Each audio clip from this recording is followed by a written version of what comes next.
आज का जो प्रसंग है बहुत ही अद्भुत प्रसंग है। आप लोग इसे सुनेंगे तो आप लोग के रोंगटे खड़े हो जाएंगे। बहुत ही अद्भुत प्रसंग है। अगर आप बांके बिहारी जी के भक्त हैं, उनकी पूजा करते हैं, उन पर विश्वास रखते हैं तो इस प्रसंग को ज़रूर सुनिएगा। इस प्रसंग को सुनने के बाद आप लोग के विश्वास और भी ज़्यादा बढ़ जाएगा और विश्वास प्रगाढ़ हो जाएगा। सभी लोग को जय श्री कृष्णा, राधे राधे। दोस्तों, एक परिवार रहता है, बहुत ही साधारण परिवार है जो कि दिल्ली में रहता है और ठाकुर जी का अनन्य भक्त है। परिवार में माता पिताजी और बेटा रहता है। उस परिवार का एक परंपरा रहती है कि हर पूर्णिमा को बांके बिहारी जी के दर्शन करने जाने की। किसी भी हाल में है लेकिन उनको हर पूर्णिमा में बांके बिहारी जी के दर्शन करने जाने होते हैं।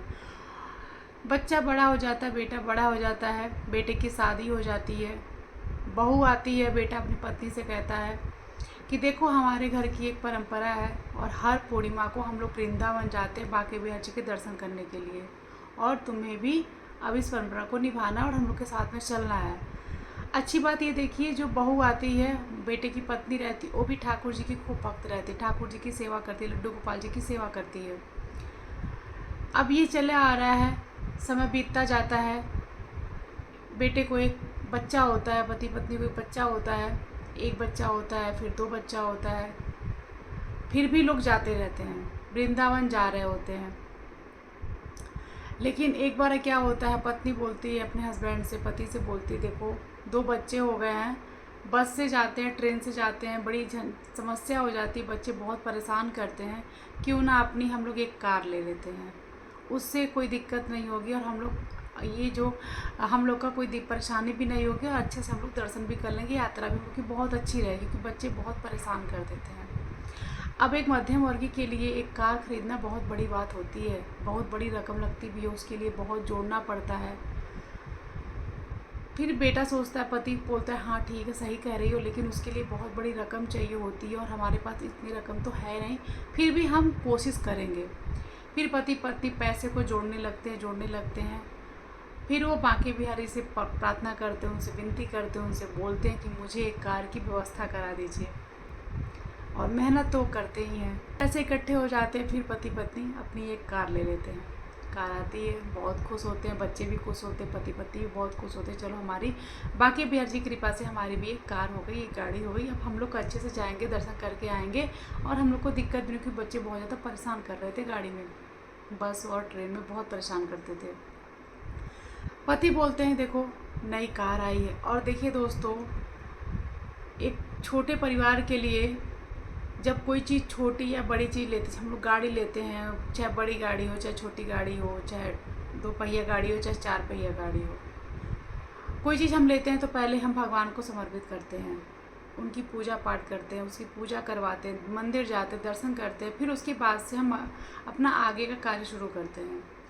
पति बोलता है देखो कार हमारी आ गई है, ठाकुर जी की कृपा से सब कुछ हुआ है, जो कि हम लोग कभी सोच भी नहीं सकते थे कि हमारी भी एक कार होगी। हम लोग पहले इस कार से जाएंगे वृंदावन, बांके बिहारी जी को समर्पित करेंगे, उनको दर्शन करेंगे, पूजा करेंगे, वहाँ पे इस कार की पहली यात्रा हमारी वृंदावन में होगी। पत्नी बोलती ठीक है, निकल लेते हैं, पूरा परिवार बच्चों के साथ में पति पत्नी निकल लेते वृंदावन की ओर। पहुँच जाते, समय से पहुँच जाते, दिल्ली से वृंदावन समय से पहुँचते हैं, जाते हैं, दर्शन करते हैं बांके बिहारी जी के। गोसाई जी बोलते, गोस्वामी जी बोलते, देखिए पट बंद होने के बाद जो है हम कार की पूजा करेंगे। दोपहर में 12 बजे पट बंद हो जाता है, 12 और 1 बजे के बीच पट बंद हो जाता है। उसके बाद गोस्वामी जी आते हैं, कार की पूजा करते हैं और चंदन से कार के आगे लिखते हैं बांके बिहारी लाल की जय, और बोलते हैं गोस्वामी जी पति पत्नी से, देखिए अब आपका कल्याण है, आपकी गाड़ी बहुत ही सौभाग्यशाली है, अब आप निश्चिंत होकर के अपनी यात्रा को शुरू करिए और अपने कार्य को शुरू करिए। फिर उसके बाद से बांके बिहारी जी को लोग प्रणाम करते हैं, उनसे आशीर्वाद लेते हैं, उनसे विदा लेते हैं और फिर घर की ओर आ जाते हैं। घर आते आते दिल्ली पहुंचते पहुंचते काफ़ी लेट हो जाता, देर रात्रि हो जाती है। आते हैं, घर पहुंचते हैं, घर पहुंचने के बाद गाड़ी को गली में पार्किंग कर देते, क्योंकि समस्याएं बहुत ज़्यादा हैं दिल्ली में, पार्किंग की समस्या बहुत ज़्यादा, जो लोग रहते हैं उनको पता होगा, बहुत ज़्यादा समस्या वहाँ पे, कंजस्टेड बहुत ज़्यादा है। तो गाड़ी जो है गली में खड़ा कर देते हैं और घर में खाना वाना खा के लोग आराम करने लगते हैं। जब सुबह में नींद खुलती है, जाते हैं गली में गाड़ी को देखने के लिए, लेकिन वहाँ पे गाड़ी नहीं होती है। अब एक परिवार के लिए, एक मध्यम वर्गीय छोटे परिवार के लिए किसी तरह से जोड़ जोड़ के इतना बड़ा काम किया, गाड़ी खरीदी, और ये गाड़ी चोरी हो गई तो उसके ऊपर क्या बीतेगा वही जान सकता है। अब पति बोलता है, ठाकुर जी से बोलता है, ठाकुर जी आप क्या किए हैं? मैं तो आपके पास आया था लेकर के गाड़ी को। गोस्वामी जी बोले थे आपकी हर कार्य संपूर्ण होगा, गाड़ी आपकी बहुत सौभाग्यशाली है। अब आपकी गाड़ी सौभाग्यशाली हो गई, अब आप कोई भी कार्य अपना कर सकते हैं, यात्रा कर सकते हैं। यही गाड़ी सौभाग्यशाली हमारी है, इसीलिए आपके दरबार में आए थे गाड़ी को लेकर के। गाड़ी हमारी चोरी हो गई, अब मैं क्या करूं? बाकी बिहारी से पति बात कर रहे, पत्नी परेशान जाती है, बाकी बिहारी आपने क्या किया? पहले तो हम लोग आप ही के दर्शन करने के लिए आए थे। गोस्वामी जी बोले कि बाकी बिहारी लाल की जय हो, गाड़ी पे लिख दिए आगे, और बोले आपका कल्याण हो गया, अब आपकी गाड़ी बहुत ही सौभाग्यशाली हो गई, अब आप कोई भी कार्य यात्रा आप कर सकते हैं।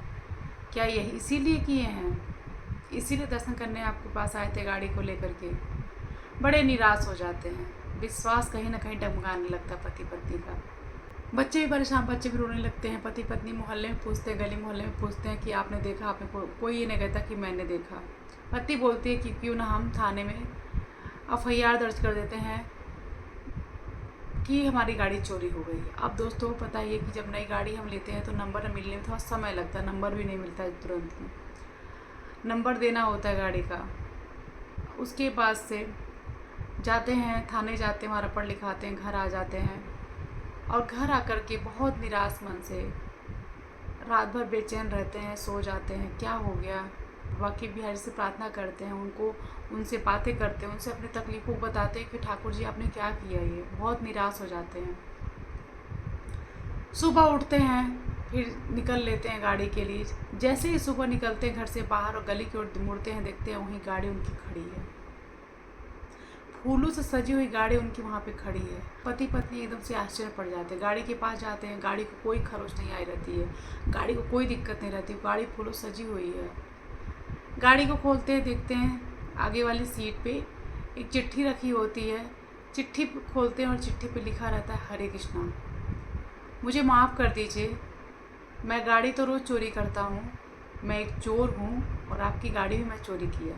मैं रोज़ चोरी करता हूँ, मैं आज से सालों से चोरी करते आ रहा हूँ, लेकिन पता नहीं क्यों मैं ये गाड़ी जब चोरी किया और घर पे आया, मैं बहुत बेचैन था। तब से मुझे बहुत बेचैनी सी हो रही थी, मैं बहुत परेशान था, मुझे नींद नहीं आई। जिस गाड़ी पे जो लिखा था बांके बिहारी लाल की जय चंदन से, मुझे आंख बंद करते मुझे सिर्फ वही नज़र आ रहा था, बांके बिहारी लाल की जय। मैं एकदम से बेचैन था, परेशान था कि मैंने ये क्या कर दिया। मेरे मन में बहुत गलत ख्याल आ रहे थे कि मतलब मैं बहुत ही गलत कार्य कर दिया, ये मेरे से नहीं करना चाहिए था, किसी के मन को नहीं दुखाना चाहिए था। मन में बहुत सारे विचार आ रहे थे। फिर मैं उठा सुबह में और मैं यही सोचा कि ये गाड़ी किसी साधारण व्यक्ति की नहीं है।